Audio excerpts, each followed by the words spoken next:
नमस्कार, मेरा नाम सुसन्ना एक्का है और आज के इस वीडियो में मैं आपको बताने के लिए जा रही हूँ कि शक्तिशाली प्रार्थना का राज क्या है। क्योंकि आप भी सोचते होंगे कि मैं ऐसी प्रार्थना करूँ जिससे दूसरे का जीवन बदले और दूसरों को चंगाई मिले, छुटकारा मिले। आप भी प्रभु में बढ़ना चाहते हैं, लेकिन तरीका आपको नहीं पता है, राज नहीं पता है, एक सीक्रेट नहीं पता है किस तरीके से प्रार्थना करेंगे तो दूसरों का जीवन बदलेगा और आपकी प्रार्थना शक्तिशाली होगी। और साथ ही मैं ऐसी बातें बताऊंगी आपको जिससे कि जब आप प्रार्थना करेंगे तो आपकी जब प्रार्थना शक्तिशाली होगी तो उत्तर भी परमेश्वर की तरफ से तुरंत आएगा ही। तो इसीलिए आपको इस वीडियो को पूरा देखना है, तभी आप बहुत सारी गहरी बातों को समझ पाएंगे जिसे आप पहले कभी नहीं जानते थे, ना कभी सुना है। तो बाकी आप मुझे कमेंट्स करके बताएं कि इस वक्त आप इस वीडियो को किस जगह से देख रहे हैं। मैं आपके कमेंट्स का रिप्लाई करने की ज़रूर कोशिश करूंगी। पहली बार अगर आप इस चैनल पर आए हैं तो चैनल को सब्सक्राइब करें ताकि परमेश्वर का काम आगे बढ़ सके। चलिए इस वीडियो को शुरू करते हैं।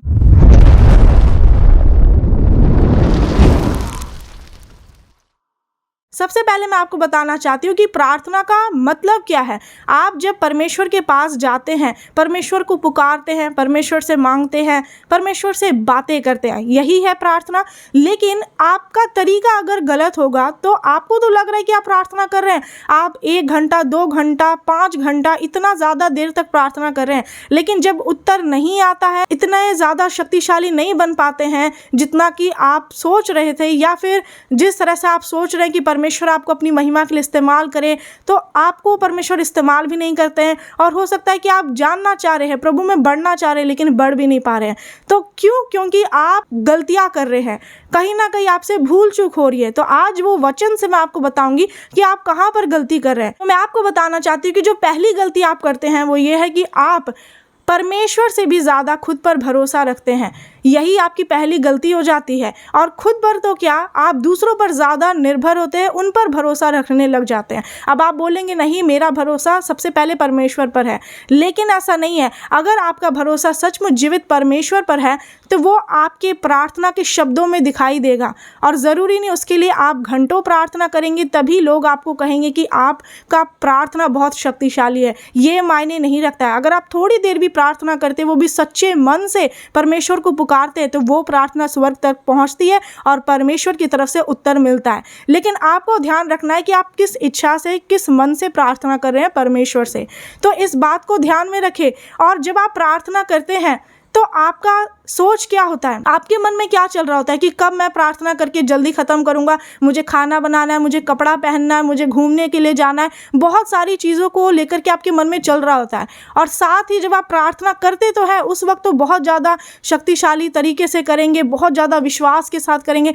जैसे ही प्रार्थना ख़त्म हुआ उसके बाद आपका विश्वास एकदम बिल्कुल कम हो जाता है। क्यों? क्योंकि प्रार्थना में आप बोल रहे थे परमेश्वर मुझे ये भी चाहिए, वो भी चाहिए, और मैं ये करूँगा अगर आप मेरे लिए ऐसा करेंगे, वैसा करेंगे। लेकिन जैसे ही प्रार्थना खत्म हुई उसके बाद आपका एक तरह से चरित्र ही बदल जाता है। आपका विश्वास इतना कम हो जाता है कि आप फिर दूसरा आपसे आकर पूछता है आप कैसे हैं, आपको ये मिला, तो आप बोलते हैं कि पता नहीं, मैंने तो प्रार्थना किया, अब देखते हैं कब होगा, क्या होगा। तो आप अपने बोली में ही आप अपना सुधार नहीं ला पाते।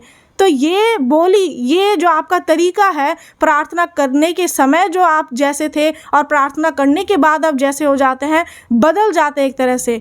प्रार्थना करते वक्त तो आप कोई और इंसान होते हैं, और प्रार्थना करने के बाद जैसी प्रार्थना आपकी ख़त्म होती है उसके बाद आप कोई और इंसान बन जाते हैं। तो यही चीज़ दिखाता है कि आपका भरोसा परमेश्वर पर नहीं है, अगर है भी तो कम हो चुका है। आप जब प्रार्थना करते हैं खुद पर नहीं, परमेश्वर पर रखिए भरोसा कि मैंने अपना समय दिया है और परमेश्वर विश्वास योग्य परमेश्वर है, वो उद्धारकर्ता परमेश्वर है, वो शक्तिशाली परमेश्वर है। मुझसे भले नहीं हो सकता है, मैं इस काम को भले नहीं कर सकता, लेकिन परमेश्वर से तो हो सकता है। तो ये होता है परमेश्वर पर भरोसा रखना। जब आप कहीं बाहर से घर में आते हैं, आप सोचते हैं कि मैं बहुत ज़्यादा थक गया हूँ, या फिर आप खाना बनाते हैं, घर का काम करते हैं, नौकरी, पढ़ाई लिखाई, घर बाल बच्चे संभालते संभालते आप इतना ज़्यादा थक जाते हैं कि आपके पास प्रार्थना करने के लिए समय ही नहीं बचता है। आप कहते हैं कि मेरे पास तो समय ही नहीं है, मैं क्या करूँ, कैसे प्रार्थना करूँ।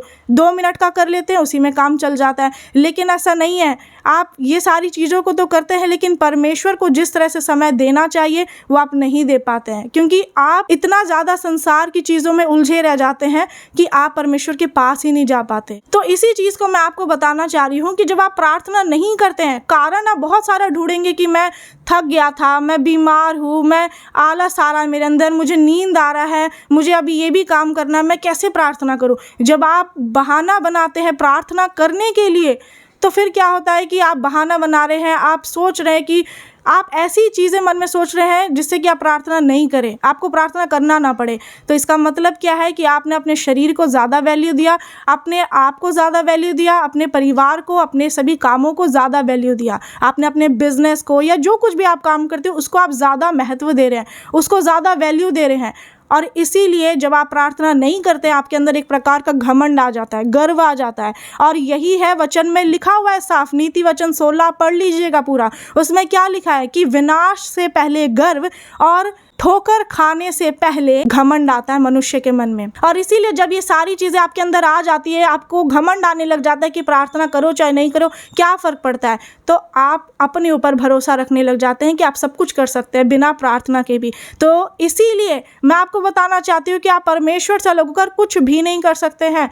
आप एक छोटा सा भी काम करने के लिए सोचेंगे, लेकिन अगर परमेश्वर आपके साथ नहीं है, आप चाहे कितना भी बड़ा धर्म का प्रचार कर रहे हैं, परमेश्वर के वचन का प्रचार कर रहे हैं, या फिर कितनी बड़ी बड़ी चंगाई सभा कर रहे हैं, लेकिन अगर यहोवा आपके साथ नहीं है, आपका काम बंद हो जाएगा। इसीलिए आप इस चीज़ को समझिए, बड़ा बड़ा चर्च बनाने से नहीं होता है, बड़ा बड़ा काम बिजनेस खोल लेने से नहीं होता है। परमेश्वर आपके साथ नहीं है, आप कुछ नहीं कर सकते, सारा शैतान आपका काम को बिगाड़ देगा। तो इसलिए इस बात को ध्यान रखें और अपने अंदर से इस घमंड को ख़त्म करें और परमेश्वर से प्रार्थना करते रहे। आमीन। तो जो ये पॉइंट मैंने आपको बताया वो कहाँ से, किस वचन से मैंने आपको बताया। वैसे बाइबल में कई ऐसे वचन दिए हुए हैं जिसमें कि हमें पता चलता है कि आपको खुद से भी ज़्यादा, सब चीज़ों से, सब लोगों से ज़्यादा यहोवा पर भरोसा रखना है। लेकिन मैं आपको लूका 18 अध्याय उसका 9 आयत में बताना चाहती हूँ। ल्यूक चैप्टर 18 वर्स 9, इसमें लिखा है, उसने उनसे जो अपने ऊपर भरोसा रखते थे कि हम धर्मी हैं और दूसरे को तुच्छ जानते थे, यह दृष्टांत कहा। तो ये यीशु मसीह यहाँ पर एक दृष्टांत बता रहे हैं अपने चेले लोगों को।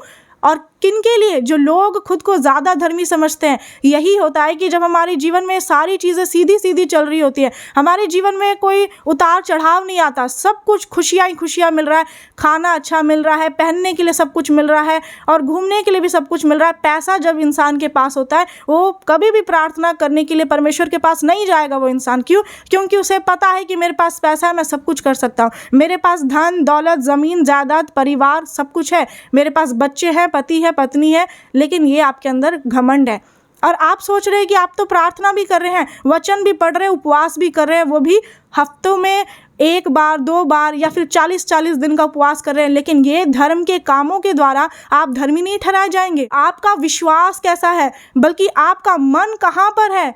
आप ये सारे धर्म के काम को तो कर रहे हैं, लेकिन आपका मन और आपका भरोसा किस पर है। तो इसीलिए यहाँ पर यीशु मसीह ने जो दृष्टांत बताया है वो खासकर उन्हीं लोगों के लिए है जो कि अपने आप पर ज़्यादा भरोसा रखते हैं और दूसरे लोगों को तुच्छ समझते हैं। और इसीलिए आप अपने जीवन में देखे होंगे, आपके जीवन में अगर कोई दुख नहीं आएगा, लोग आपको गलत नहीं बोलेंगे, आपके जीवन में सारी चीज़ें जो आप पाना चाह रहे हैं वो मिलते जा रहा है, मिलते जा रहा है। एक पॉइंट पर ऐसा आता है कि आपके पास जब सारी ज़रूरत की चीज़ें हो जाती है, आप जो पाना चाह रहे होते हैं वो आपको मिल जाता है, तो आपको लगने लगता है कि बाकी दुनिया के लोग जो हैं, जो पाप में है, जो अंधेरे में है, वो तो बेकार है। क्यों? क्योंकि वो तो परमेश्वर से अनजान है, वो तो व्यभिचार कर रहे हैं, वो तो झूठ बोल रहे हैं। और इसीलिए आपको अपने आप में लगता है कि मैं तो सब काम कर रहा हूँ, मैं तो दशमांश भी दे रहा हूँ। लेकिन ऐसा नहीं है कि आप दशमांश देना छोड़ दें, आप सारे धर्म के कामों को करें, लेकिन परमेश्वर पर भरोसा रखना ना छोड़ें। आमीन। दूसरी गलती आप क्या करते हैं प्रार्थना करते वक्त, मैं आपको बताना चाहती हूँ। ये दृष्टांत अगर आपने पहले पढ़ा है, आपको इसका उत्तर मिल गया होगा, लेकिन आपने चाहे पढ़ा है चाहे नहीं पढ़ा है, आप इस चीज़ को जान लीजिए कि दूसरी गलती कहीं आप तो नहीं कर रहे हैं। पहली गलती आपको पता चल गया, दूसरी गलती में आप क्या करते हैं, यही कि आप सोचते हैं कि मैं जब सारे धर्म के काम कर रहा हूँ, सब कुछ दिन रात प्रार्थना कर रहा हूँ, दिन रात वचन पढ़ रहा हूँ, तो कहीं ना कहीं आपके मन में आ जाता है कि मैंने कोई पाप नहीं किया, ना मैंने कुछ गलत देखा, ना मैंने कुछ गलत सुना, ना बोला, मैं तो भविष्यवक्ता हूँ, मैं तो प्रेरित हूँ, मुझसे कैसे गलती हो सकती है, मैं परमेश्वर का बड़ा दास हूँ। या फिर अगर परमेश्वर आपको इस्तेमाल कर रहे होते हैं तो कहीं ना कहीं ये विचार जब आपके मन में आते हैं तो आप परमेश्वर के सामने खुद को बड़ा दिखाते हैं कि मैं परमेश्वर सारे कामों को कर रहा हूँ जो आपने कहा था, और इसलिए मेरे से कोई गलती हो ही नहीं रही है। और यहीं पर आप गलती कर देते हैं जब आप अपनी गलती को नहीं मानते हैं। बाइबल में लिखा हुआ है कि कोई धर्मी नहीं है, एक भी धर्मी नहीं है। तो फिर अगर आप अपने आप को सोच रहे हैं कि आपने कोई पाप नहीं किया, तो मैं आपको बताना चाहती हूँ कि आपके लिए यीशु मसीह नहीं आए हैं फिर, जो अपने आप को बहुत धर्मी सोचते हैं, क्योंकि वो तो पापियों के लिए आए हैं। और इसीलिए वचन में ये भी लिखा है कि जो अपने आप को सोचता है कि मैंने कोई पाप नहीं किया, वो अपने आप को धोखा देता है। अब आप सोच लीजिए कि आपने पाप किया है या नहीं किया है। अपना एक एक छोटे गलती को भी आपको मानना ही पड़ेगा। नहीं मानने से ही तो आपके अंदर ये एक घमंड रहता है, एक प्रकार का ऐसा प्राइड रहता है कि आप अपनी गलती को मानेंगे ही नहीं।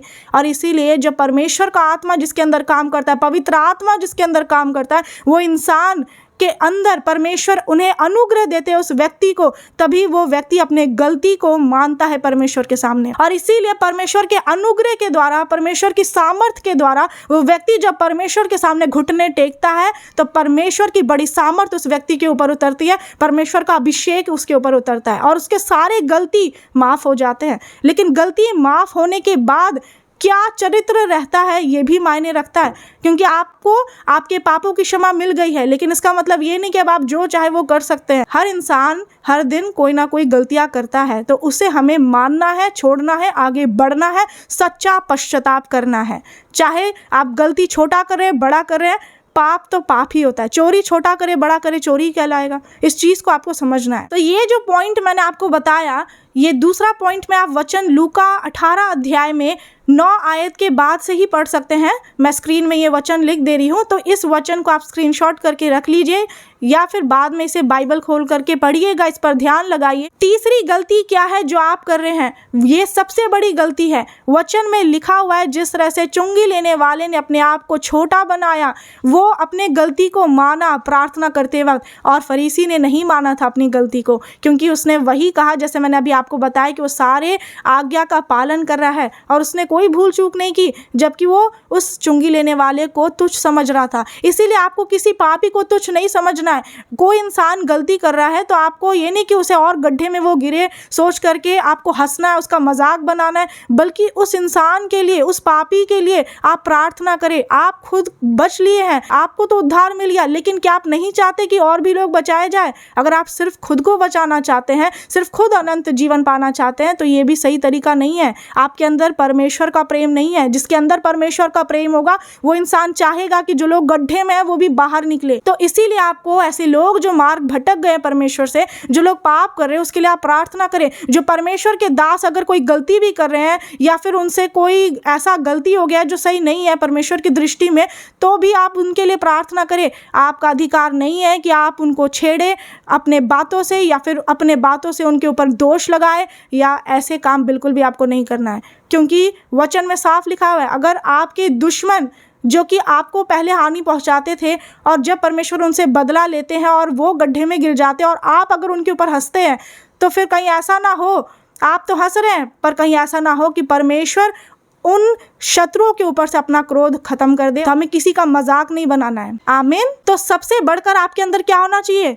प्रेम होना चाहिए, क्योंकि ये जो चुंगी लेने वाला इंसान था, अपनी गलती को मानने के बाद इससे क्या पता चलता है कि परमेश्वर का प्रेम उसके अंदर है, क्योंकि ना उसने फरीसी के बारे में कुछ सोचा कि ये तो बहुत ज़्यादा प्रार्थना करता है, ये मुझसे आगे बढ़ रहा है। इसीलिए जब आपसे कोई आगे बढ़े, चाहे वो प्रार्थना में हो, चाहे वो पढ़ाई लिखाई में, नौकरी में, बिजनेस में, किसी भी फील्ड में अगर कोई आपसे आगे बढ़ता है तो आपको जलन नहीं रखना है, जेलस नहीं होना है कि वो आगे बढ़ रहा है। खुशी मनाना है कि वो भी इंसान बचाया जा रहा है, खुशी मनाना है कि उसे भी अनंत जीवन मिलेगा। आप खुद बच करके क्या करेंगे? परमेश्वर नहीं जान रहे क्या कि आपके अंदर घमंड आ गया है, आप जल रहे हैं दूसरों से? इसलिए जलन और घमंड को खत्म करें, परमेश्वर के प्रेम को अपने अंदर कार्य करने दे, पवित्र आत्मा को अपने अंदर कार्य करने दे यीशु मसीह के नाम में। आमीन। आपने इन तीनों पॉइंट से समझ लिया है कि आप कहाँ पर गलती कर रहे थे, और यही है शक्तिशाली प्रार्थना का राज। ये 3 गलतियां जब इसे आप सुधारते हैं, आप अपने आप ही सामर्थ्य से भरते जाएंगे। आप देखिए, आप करके देखिए आज के बाद से ऐसी प्रार्थना, फिर आप देखिए आपके चरित्र में, आपके मन में, आपकी परिस्थितियों में, आपके आसपास के लोगों में कैसा बदलाव आएगा। क्योंकि जब हम दूसरों के प्रति प्रेम रखते हैं, जब हम अपने पड़ोसी से प्रेम रखते हैं, तो परमेश्वर का प्रेम हम में बना रहता है। तो इसलिए सिर्फ परमेश्वर की आज्ञा को पालन करना तो है, लेकिन साथ ही परमेश्वर की आज्ञा ये भी है कि आप अपने पड़ोसी से अपने समान प्रेम करें। प्रेम सब कुछ से बढ़कर है। आमीन, हालेलुया। अब आप मुझे कमेंट करके बताएं कि आप इन तीनों में से कौन सी गलती कर रहे थे। मुझे ज़रूर कमेंट करके बताएं, क्योंकि अगर आपने पूरा वीडियो ध्यान से सुना है तो आपको पता है कि आप कौन सी गलती कर रहे हैं, पहली गलती, दूसरी या तीसरी गलती। ज़रूर कमेंट करके बताइएगा। इस वीडियो को शेयर करना बिल्कुल भी मत भूलिएगा। आप मेरी मदद करें ताकि परमेश्वर का ये जीवित वचन और लोगों तक पहुँचे और आप उनके लिए आशीष का कारण बन सके। God bless you all. सभी को नमस्कार। जितने मसीह में भाई बहन है, कलीसिया है, जितने परमेश्वर के दास हैं, उन सभी को नमस्कार। God bless you all.